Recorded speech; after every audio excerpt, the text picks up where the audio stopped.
সচিব পর্যায়ে তার আগে এই নির্দেশিকা। একেবারে, এবং শুধু নির্দেশিকা নয়, পাল্টা চাপ তৈরি করার একটা কৌশল বলা যায়। তার কারণ এই যে স্বরাষ্ট্র মন্ত্রণালয়ের তরফ থেকে যে বিজ্ঞপ্তি প্রকাশ করা হয়েছে, সেই বিজ্ঞপ্তিতে স্পষ্টত বলা হচ্ছে যে যদি বৈধ কাগজপত্র না দেখানো হয় এবং সেগুলো অবিলম্বে দেখাতে হবে, যদি না দেখাতে পারেন কেউ তাহলে অবৈধ বলা হবে তাদেরকে, এবং অবৈধভাবে তারা কাজ করছেন বলা হবে, অর্থাৎ তাদের বিরুদ্ধে আইনত ব্যবস্থা, সেক্ষেত্রে গ্রেপ্তারিরও সম্ভাবনা থাকছে। এবং এই যে বিদেশি নাগরিকদের কথা বলা হচ্ছে, নির্দিষ্ট করে বিদেশি নাগরিক বলা হচ্ছে, সেই ক্ষেত্রে ভারতের কিছু মানুষ ভারতবর্ষে থাকেন, তারা কর্মসূত্রে বাংলাদেশে থাকতে পারেন, তাদেরকে কি টার্গেট করা হচ্ছে কোনোভাবে? এই যে বিদেশ সচিবদের যে মিটিং রয়েছে আগামীকাল, ভারতের বিদেশ সচিবের সঙ্গে বাংলাদেশের বিদেশ সচিবের, সেই মিটিংয়ের আগে এই বিজ্ঞপ্তি জারি করার পেছনে কি অন্য কোনো কৌশল রয়েছে যাতে চাপ সৃষ্টি করা যায়?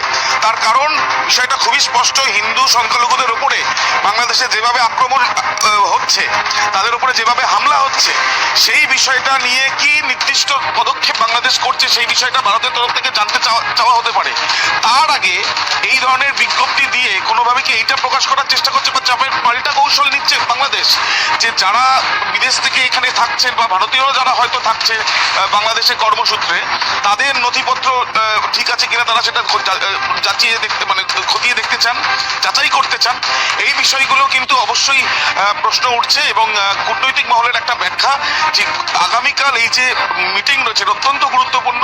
সেই মিটিংয়ের আগে কিন্তু এই যে একদিকে যেমন মিছিল করে গিয়ে শংসাপত্র দেওয়া বা মিছিল করে গিয়ে ডেপুটেশন দেওয়ার যে প্রক্রিয়া, সেইটা, এবং পরে দেখা যাচ্ছে যে বাংলাদেশের স্বরাষ্ট্র মন্ত্রণালয়ের তরফ থেকে এই যে বিজ্ঞপ্তি জারি হওয়া, এগুলো অত্যন্ত তাৎপর্যপূর্ণ। ধন্যবাদ আবি।